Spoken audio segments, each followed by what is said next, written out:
Hi, glad to see you on your channel. Don't forget to like and subscribe to the channel. It's important to us. Have a good view. In January 1943, after a break of several months, Japanese submarines reappeared in the waters of the Australian continent. They were few in number and their actions could hardly be called an example of high efficiency, but with one exception. Raid submarine I-21 under the command of Kanji Matsumura became one of the most successful campaigns of Japanese submarines in the entire war. However, in addition to him in the Pacific and Indian Oceans, there were other interesting events. In August 1942, the Japanese Naval Command stopped sending subs to the coast of Australia. All the forces of the Imperial Navy was confined to Guadalcanal, which gave the Australians a respite. No one doubted its temporary nature, so the convoy system was maintained. By the end of 1942, the disposition of anti-submarine defense forces on the Pacific coast of Australia looked as follows. Sydney, 9 minesweepers, 1 auxiliary patrol ship, 1 ASW training ship. Brisbane, 2 minesweepers. Townsville, 1 destroyer, 2 sloops, 7 minesweepers. Aircraft of the Royal Australian Air Force were involved in anti-submarine patrols in the zone of potential activity of Japanese submarines. For example, in January 1943, the forces of the Eastern Command of the Air Force conducted 190 search operations, in which 412 sorties were made. However, the returns invariably remained minimal because of the pilots' poor preparation for such tasks. The command of the Japanese 6th Fleet remembered about Australian maritime communications in January 1943. As in the previous year, the desire to actively fight against enemy shipping Japanese did not demonstrate. For actions off the east coast of Australia were allocated only 2 aircraft-carrying submarines, I-10 Type A1 and already going to Australian waters I-21 Type B1. The submarines were to operate on communications between New Caledonia and the East Coast, which theoretically could provide indirect support for the evacuation of Japanese troops from Guadalcanal. Both ships carried an E-14Y seaplane for reconnaissance. Submarine ace Kanji Matsumura. I-10, commanded by Captain 2nd Rank Takahashi Yamada, left Truk on January 5th and headed for New Caledonia. On the night of January 23-24, an E-14Y seaplane launched from the submarine circled the American base on the island of Noumea. It is curious that at those very hours, there was an official visit of the highest naval leaders of the United States, Commander-in-Chief of the Pacific Fleet, Chester Nimitz, and Secretary of the Navy, Frank Knox. However, the Japanese sailors knew nothing about the visit, and the coincidental flight over the island was just a coincidence. Having completed the reconnaissance, I-10 moved to the Coral Sea, where at dawn on January 30th attacked with torpedoes American transport Samuel Gompers, type Liberty 7176 tons. The vessel received 1 hit, exploded, and immediately sank. On February 9th and 10th, the submarine unsuccessfully attempted to attack unidentified transports and then headed for New Zealand.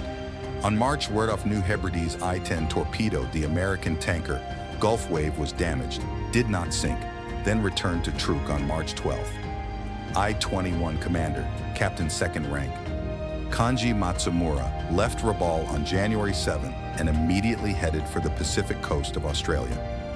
On the morning of January 18th in the Tasman Sea off the coast of New South Wales, the submarine damaged with 2 torpedoes, Australian transport Kalingo 2051 tons, which was traveling without escort. Relatively small vessel refused to sink. Matsumura had to surface and finish it with a 3rd torpedo. In the evening of the same day, I-21 hit with 2 torpedoes, American tanker Mobilube 10,222 tons, damaging its engine. Located 60 miles from Sydney, the ship transmitted a distress signal. To help him went to 2 American destroyers, 4 Australian minesweepers, and a tugboat. Kapunda was the first to approach the wrecked vessel, which unsuccessfully tried to detect and attack the submarine. The ship was towed to Sydney, but it was not repaired and was used as a non-self-propelled floating fuel storage facility until the end of the war. Matsumura's boat continued hunting off the coast of New South Wales.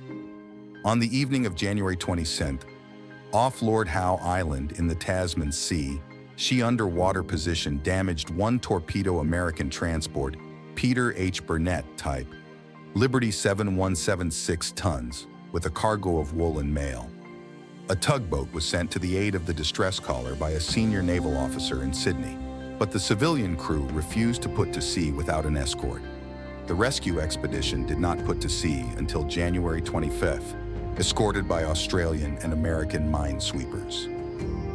Peter H. Burnett was towed to Sydney, but the ship was not repaired and was never put into service again. On January 25th, an E-14Y seaplane launched from I-21 circled Sydney Harbour, according to explorers Bob Hackett and Sander Kingsep, after which the submarine continued operations in the maritime communications.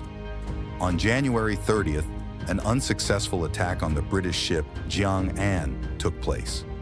A torpedo fired into the transport exploded prematurely. Luck smiled on Matsumura only on February 8th, when he conducted one of the most famous attacks on convoys in Australian waters. This episode is quite famous in Australian military history and is worth describing in more detail. On February 5, 1943, convoy OC-68 left Melbourne bound for Newcastle, New South Wales. The 10 ships were guarded by 2 Australian minesweepers, Townsville and Mildura. On the night of February 7 to 8, Matsumura spotted the convoy off Montague Island in coastal southern New South Wales, and at 2:30 attacked the head of the right-hand convoy, facing the open sea in an underwater position. Probably, the commander of I-21 was aiming at the first minesweeper Townsville, but the torpedo passed under the keel of the latter and hit the British transport Iron Knight 4812 tons with a cargo of iron ore. Such ore carriers had a grim reputation among sailors as ships of death. Because of the heavy cargo quickly sank. The Iron Knight was no exception. It sank in 2 minutes with 14 of the 50 crew members rescued. The ASDIC sonar operator of the minesweeper Townsville was able to detect the submerged submarine, but was stunned by a torpedo explosion and lost contact. The convoy continued on without stopping to rescue the men from Iron Knight. Townsville searched for the submarine for about 50 minutes but was unsuccessful, then joined the convoy. The modern destroyers Australian Warramunga and French Le Triomphant had to be called from Sydney to the scene of the attack. They arrived 10 hours later and, of course, did not find the I-21. Fortunately, the French sailors rescued the surviving members of the Iron Knight crew. February 10th, near Port Macquarie, central New South Wales, Matsumura won another spectacular victory. 2 torpedoes he sank the American transport Star King type Liberty 7176 tons, which followed from Sydney to New Caledonia with a cargo of military purposes. The ship sank for a long time. The destroyer Warramunga managed to approach it, removing the crew. February 19, seaplane with E-21 again flew over Sydney. It was detected by radar and, according to some versions, feared at anti-aircraft fire, but safely escaped. After that, the submarine headed back and came to truck on February 23rd. The I-21 raid in February 1943 became the most successful campaign of the Japanese submarine to the coast of Australia during the war. Kanji Matsumura in this campaign showed himself a real submarine ace, skillful, aggressive, and successful. After returning from the Star campaign, he became an instructor at the School of Diving. In 1944, he was promoted to captain first rank and appointed commander of the 34th Submarine Division. Already on October 3rd of the same year, the talented submariner died aboard the submarine I-177 near Palau. According to Japanese custom, Matsumura was posthumously promoted to vice admiral. Experiments and failures. In January 1943, the second raid of Japanese submarines to the coast of northwestern Australia since the beginning of the war took place. The submarines of the 30th Division, based in Surabaya, Java Island, were to indirectly assist in the evacuation of Guadalcanal. In reality, The short campaign of I-162 Type KD-4 and I-165 Type KD-5 in the Indian Ocean was initially very poorly planned and was accompanied by the only notable episode, and that somewhat comical. According to the operation plan, the submarine I-165, commanded by Captain Second Rank Konosuke Torisu, was to fire at the port town of Geraldton on the deserted coast of Western Australia for some reason. On January 27th, the submarine attempted to approach the town, but, according to Torisu, was detected by enemy ships and aircraft. Instead of the designated target, shortly after midnight on January 28th, I-165 shelled the nearby township of Port Gregory with her 100mm gun. The 10 shells fired did no damage. Indeed, Australian coast watchers did not learn of the attack until a week later from Japanese radio intercepts. This was the third and final Japanese submarine attack on Australian population centers. And unlike the attacks on East Coast cities, it had absolutely no resonance. The next after the campaign, I-21 appearance of Japanese U-boats off the Pacific coast of Australia was associated with an attempt to deploy mine warfare on Allied communications. Previously, mine laying was conducted in January 1942 off the coast of northern Australia, but was completely unsuccessful. 4 submarine mine saga did not have a single victory. One of them, I-124, was killed. Looking ahead, we can say that the second attempt to start a mine war initially was very modest in terms of effort expended and was unsuccessful. For the operation was intended cruiser submarine I-6, the only ship of the type J2 commander, Captain 3rd Rank Monshiro Izutsu.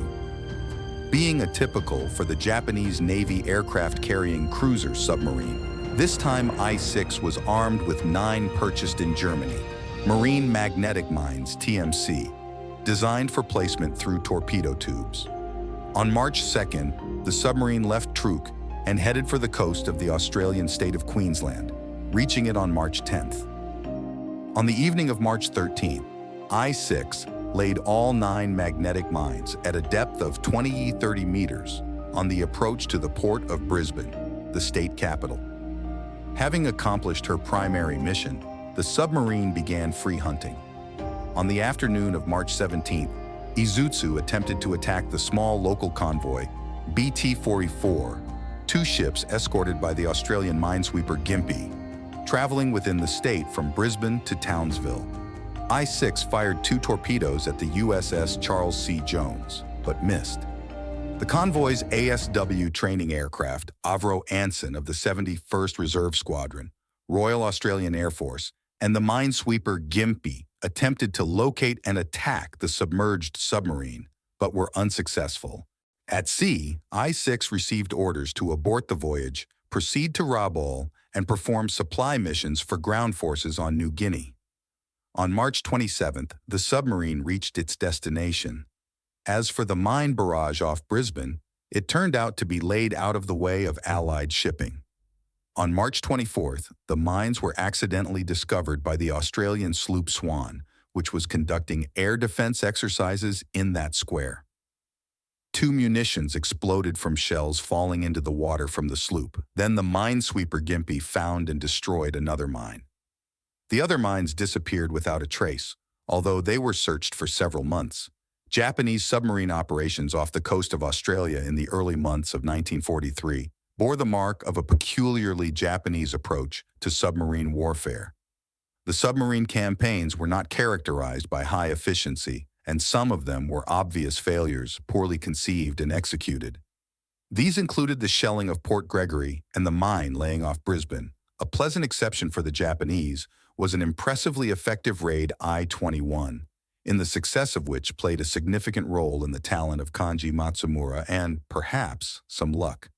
In April 1943, the command of the Japanese submarine fleet for the first time since the beginning of the year decided on a relatively large-scale attack on Australian communications. It was the culmination of submarine warfare off the coast of Australia, for which the Allies were largely unprepared. The following article will discuss the little-known and dramatic events of the spring of 1943. Thank you for watching the video to the end. Forget to put a like and subscribe to the channel. It's important to us. See you soon.